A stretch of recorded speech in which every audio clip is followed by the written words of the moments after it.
Hey, it's Unison here for ADSR.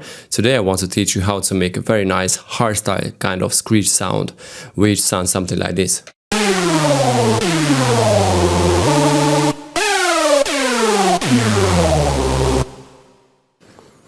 This is a very simple sound, and I think you know that hardstyle sounds in most of the cases are very simple, and this is why it can be challenging sometimes to create very interesting sounds for hardstyle.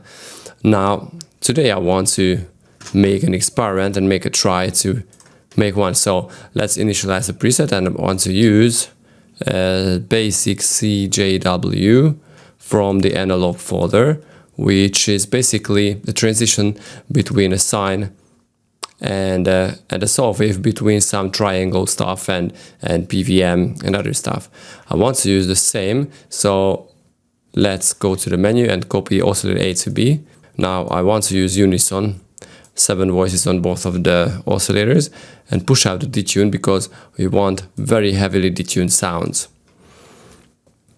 The next step is make an LFO to the vibrato basically.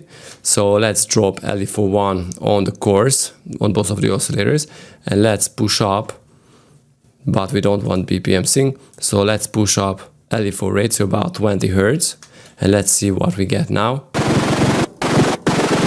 Yeah, this is something what we want. Now there is a little change that I want to do here. Let's go to the metrics and let's use the macro 1 as an aux source for the vibrato. So right now I can use macro 1 to activate the vibrato basically. Okay, let me add a sub, and this time a saw again, but I don't want to use it as a sub. I just want to have another, well, a lower kind of frequency to the whole preset.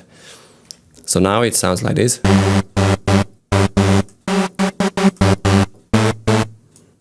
It's a nice little addition to the sound. And the most important part here is the filter. So let's go to peak 12. Where are you, peak? Peak 12. Okay, let's push out the resonance and let's have a play with it, but this time using LFO 2. So let's make some interesting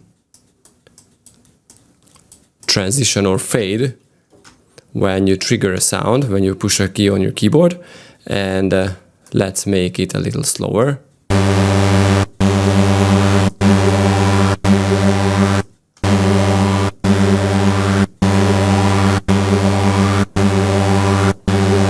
Let's push out the drives that make the sound a little fatter, and also the fat knob.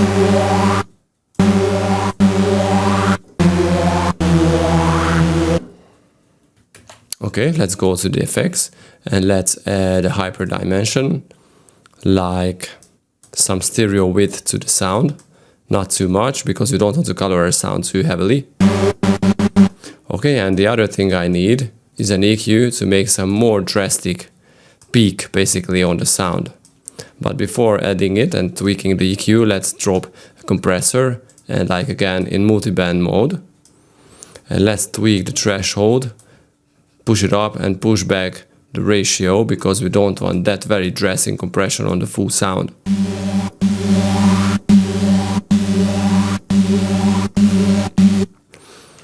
Okay, and let's drop LFO 2 on the frequency. And on the gain, because we don't want that very resonant tone to the sound when we trigger it. So this is why we're using the LFO 2 on the gain. Also, I want to use it only in envelope mode because I don't want to repeat this whole effect on the sound.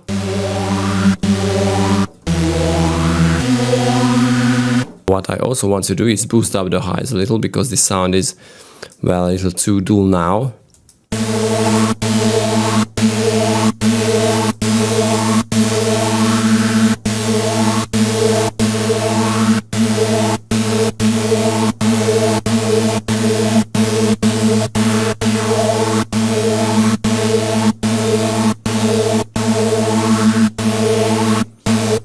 Okay, and the other thing is we need to add some glide to the pitch, so let's use LFO 2, and the source should be the master tune. So something like this.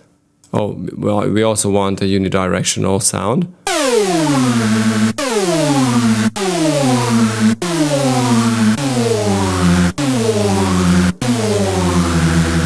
And as a final step, let's add the reverb to make the sound even more roomy and atmospheric or something. So make it wet.